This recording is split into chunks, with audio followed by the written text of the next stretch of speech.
दिल्ली बनाम गुजरात, राजीव प्रताप रूडी जी, अगर इस लड़ाई में जीतना है तो मृत्यु दर को नीचे रखना होगा। देखिए, आपका पैनल बहुत ही बढ़िया है और गोगोई साहब ने सिर्फ एक पॉलिटिकल पॉइंट किया और उन्होंने साउथ कोरिया का चर्चा किया, और मैं सिर्फ कुछ तथ्य रखना चाहता हूं कि भारत कैसा कर रहा है। और उसमें अगर आपको मैं कहूं तो अगर दुनिया में अगर लोएस्ट डेथ रेट कहीं पूरी दुनिया में रशिया के बाद है पूरी दुनिया में, तो वो भारत में है। और उसके बाद हर लाख 1 लाख की आबादी पर अगर सबसे कम पूरी दुनिया में अगर जो प्रभावित लोग हैं 7.9 वो भारत में है। और अगर इसको आगे बढ़ कर के जाए तो जो 1,25,000 केस यूके में 53 दिन में हो गया, इटली में 65 दिन में हुआ, जर्मनी में 75 दिन में हुआ, भारत में ये 115 दिन में हुआ। और रिकवरी देखें तो भारत में जो रिकवरी है वो हाईएस्ट है, लगभग 41%। तो मान के चलिए कि सभी राज्य सरकार और केंद्र सरकार ने एक इतना अच्छा काम किया कि पूरी दुनिया में आबादी के दृष्टिकोण से और प्रभाव के दृष्टिकोण से भारत नंबर 1 है।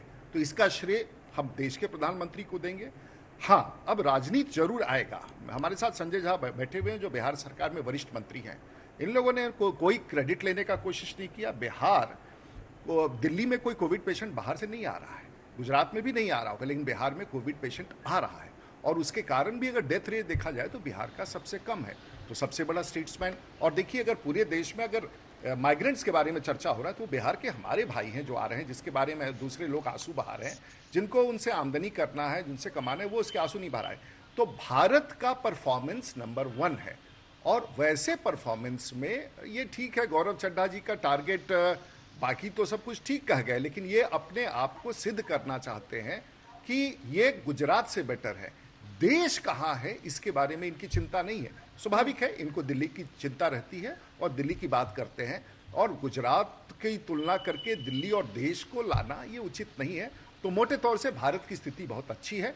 मुझे लगता है इन आंकड़ों के साथ जो ऑफिशियल आंकड़े हैं, भारत में एक सही निर्णय होगा। ठीक है, राघव जी, आप जल्दी से अपना कमेंट कहिए, फिर मैंने अपने वक्तव्य में कहीं भी किसी पार्टी का नाम नहीं लिया कि कौन सी पार्टी गुजरात में सरकार चला रही है और कौन सी दिल्ली में चला रही है। मेरा कहने का तात्पर्य केवल इतना है कि हम सब राज्य सरकारों को कितने केसेस हैं उससे ज्यादा ध्यान मौत के आंकड़े पर देना चाहिए। और यदि ये फैक्ट्स हैं, आपका चैनल भी दिखाता है कि 3 गुना मौतें गुजरात में हुई हैं दिल्ली के मुकाबले, और मामले एकदम सेम है, तो राज्य सरकारों को व्यवस्था इस प्रकार बनानी पड़ेगी, इलाज उस प्रकार देना पड़ेगा, उतने ऑक्सीजन और वेंटिलेटर की मात्रा में आपको व्यवस्था बनानी पड़ेगी। इस बीमारी में होता क्या है, जब आपको ये बीमारी हो जाती है तो आपका रेस्पिरेटरी सिस्टम जो है, सांस लेने की जो शक्ति है शरीर की, वो कमजोर हो जाती है, शरीर ज्यादा ऑक्सीजन मांगता है। अगर आपके पास पर्याप्त मात्रा में ऑक्सीजन है और आप पेशेंट को ऑक्सीजन देते हो तो वो ठीक भी हो सकता है। तो हर राज्य सरकार को व्यवस्था बनानी है। मेरा कहने का तात्पर्य कितना इतना है, हो सकता है हम अपना कंपैरिजन कल को महाराष्ट्र से करें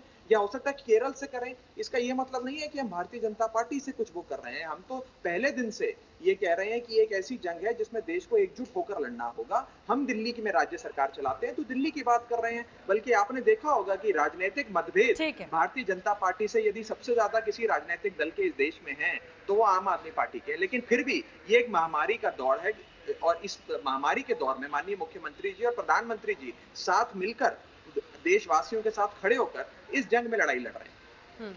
चलिए ठीक है, अब मैं प्रियंका जी के पास जाना चाहती हूँ। प्रियंका जी, मृत्यु दर पर नजर रखनी होगी, लेकिन जो गौरव गोगोई पहले कह रहे थे, एक ऐसे वक्त पर हमने लॉकडाउन एनफोर्स किया था जब आंकड़ा कम था, अब आंकड़ा बहुत बड़ा है, लेकिन हमें यह भी दान होगा कि अनंत रूप से हम लॉकडाउन नहीं चालू रख सकते हैं। लेकिन चाहे वो मुंबई हो, दिल्ली में भी नंबर्स बहुत बड़े हैं, मृत्यु दर यहां पर नियंत्रण में है, लेकिन एक दिन में बीते रोज 1000 मामले हुए हैं। मुंबई में 105 लोगों की एक दिन में मौत हो गई है। ये परिस्थितियां, ये किसी सरकार या फिर उस पर नजर करने की बात नहीं है। क्या ये वो वक्त है जब हम लॉकडाउन को लेकर ढीले पड़ सकते हैं? ये मेरा सवाल है आपसे। सबसे पहले 3 चीजें। हाँ, मैं भी टोटल अग्रीमेंट में हूँ। लॉकडाउन हमेशा के लिए सोल्यूशन नहीं है, या तब तक का सोल्यूशन नहीं है जब तक कोई वैक्सीन नहीं मिलती है। हमें कोविड के साथ साथ जीने की और इकोनॉमी को दुरुस्त करने की जिम्मेदारी हम सभी में है, और उसके लिए हम सभी को जो भी नियम कानून है उसका पालन करना पड़ेगा, which is safety measures, social distancing, ये सब को ध्यान में रखकर। वो अब तक लोगों के जहन में नहीं आया है, जो दुर्भाग्यपूर्ण है, और सारे राज्यों को फिर से उस पर टोटल कॉन्सेंट्रेशन के साथ काम करना पड़ेगा। रही बात मुंबई की, एक समय था मिड अप्रैल में जहां पे मुंबई का रेट भी आज जो गुजरात का बता रहे थे राघव चड्ढा जी, उस दर पे चल रहा था। तो उस समय हम पे बहुत सारे टारगेटेड अटैक आए। पर अब मुंबई का जो दर है मोर्टेलिटी रेट का, हमने उस पर टोटली कॉन्सेंट्रेट कर 3.2% पे हम ले आए हैं।